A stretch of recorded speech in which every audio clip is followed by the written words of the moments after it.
lá, vamos voltar à política aqui no Morning Show.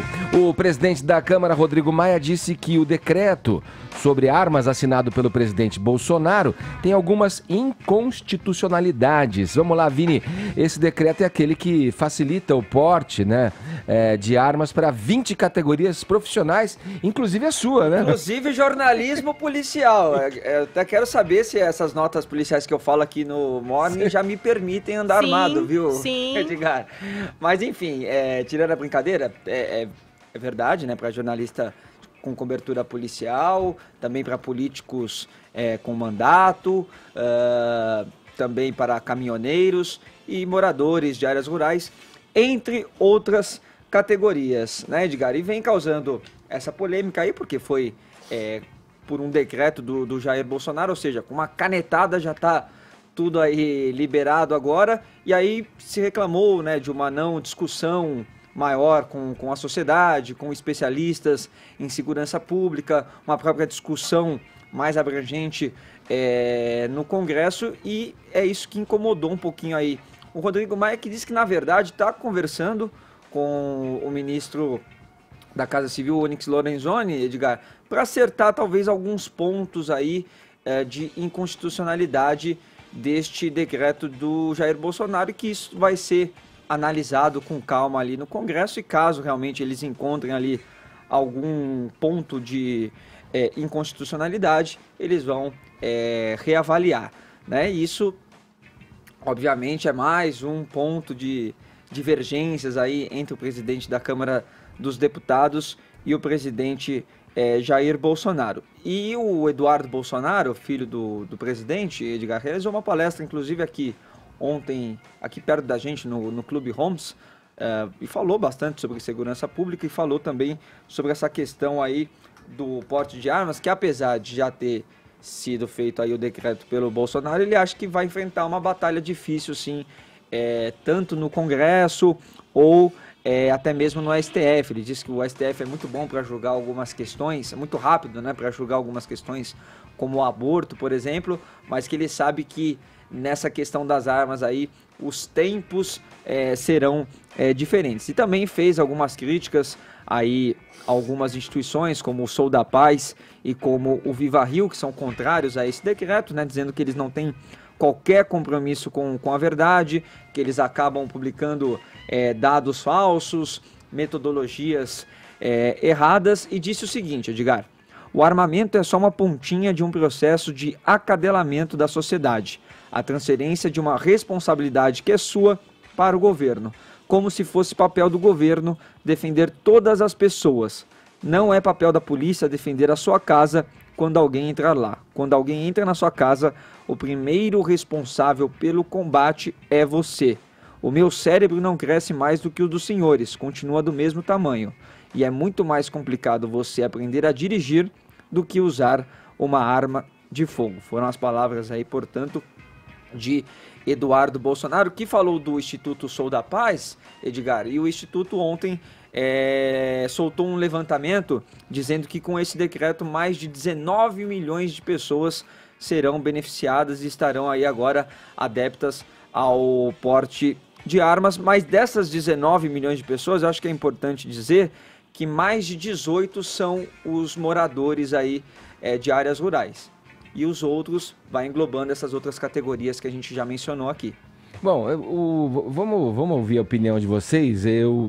Isso já é uma promessa de campanha, né? Quer dizer, sim, quem votou pelo Bolsonaro, colocou no poder, já esperava que essa atitude fosse ser tomada. Ele vem implementando essa questão relacionada primeiro à posse, agora ao porte, a questão relacionada às munições, a abrangência das categorias que você trouxe pra gente aí, Vini.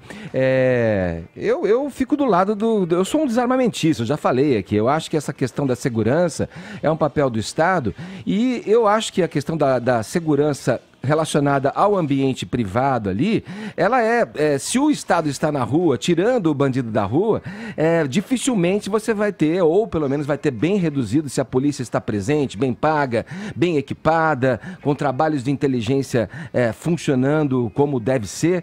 Eu acho que os bandidos vão sair da rua, e essas invasões, a questão para chegar no âmbito individual ali da propriedade particular, eu acho que reduz muito se a polícia se faz presente, né? Os bandidos, é claro que vão estar ausentes, né? É o que se espera.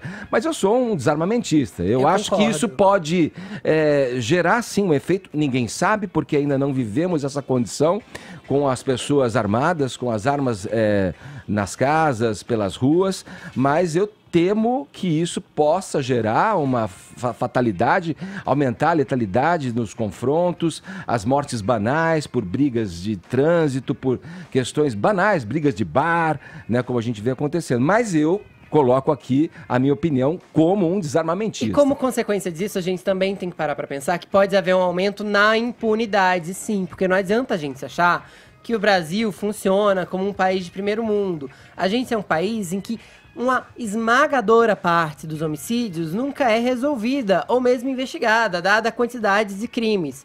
Será que a gente, ao transformar esse país no faroeste, no bang bang, porque vai acontecer, né, gente? A gente sabe que as pessoas vão andar armadas no trânsito, vai acabar dando em tragédia. Será que ao fazer isso a gente vai ter o mesmo tipo de resolução ou punição para essas pessoas? Eu não tenho, minha opinião sobre isso já foi muito clara, já fui esculachado por causa dela.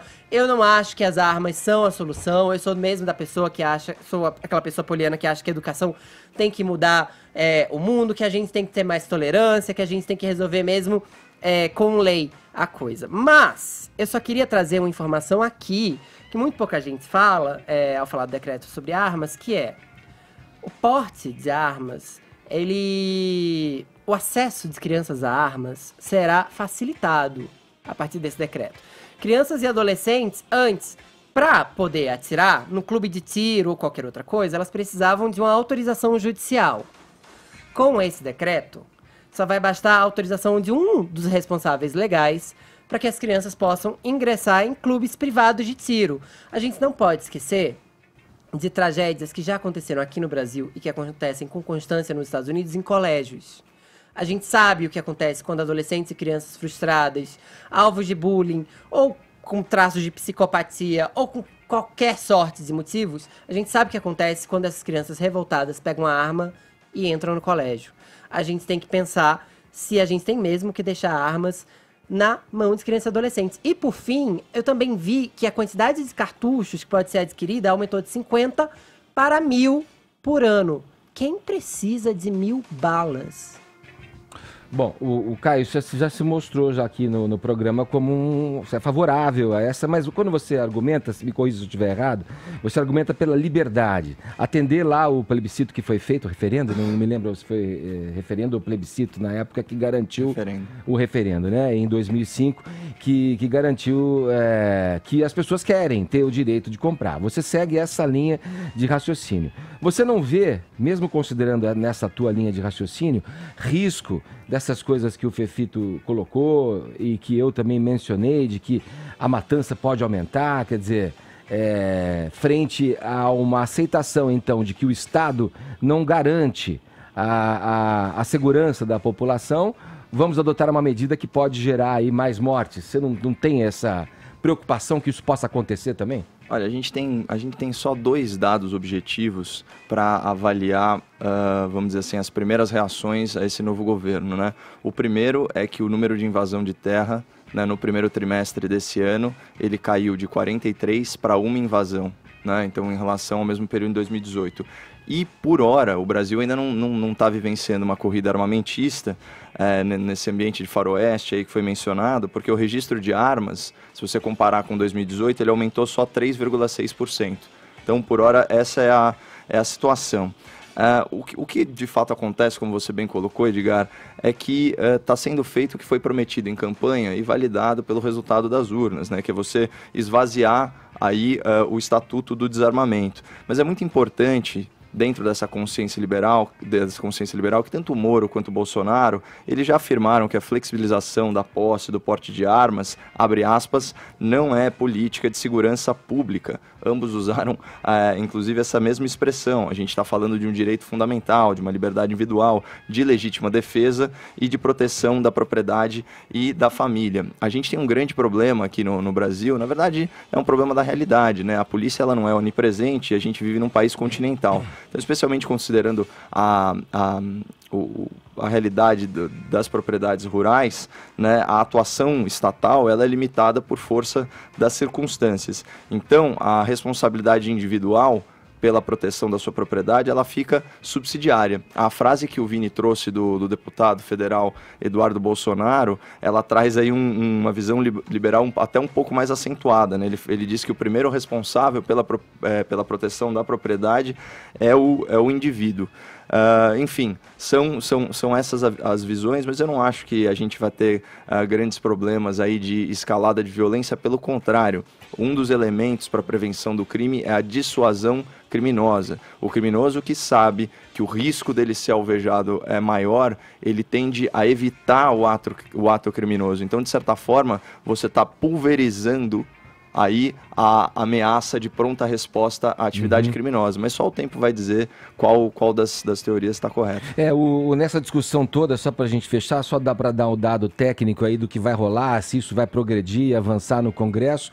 O porta-voz da presidência, o Otávio Rego Barros, com relação a esse decreto das armas, ele observou que a questão, o embate ali envolvendo o Congresso, né, o Executivo e o Legislativo, entre o Rodrigo Maia, conversando com líderes do governo, no caso o Onyx Lorenzoni, vai ainda seguir adiante, e ele fala que o direito não é uma ciência exata e é natural que haja aí entendimentos diferentes sobre um mesmo assunto. Vamos continuar acompanhando aqui pela Jovem Pan essa questão relacionada e se de fato o Executivo avançou em prerrogativas que são do Legislativo, aí como aponta, né, a equipe técnica aí da Câmara dos Deputados, segundo ainda o presidente da Câmara, o Rodrigo Maia.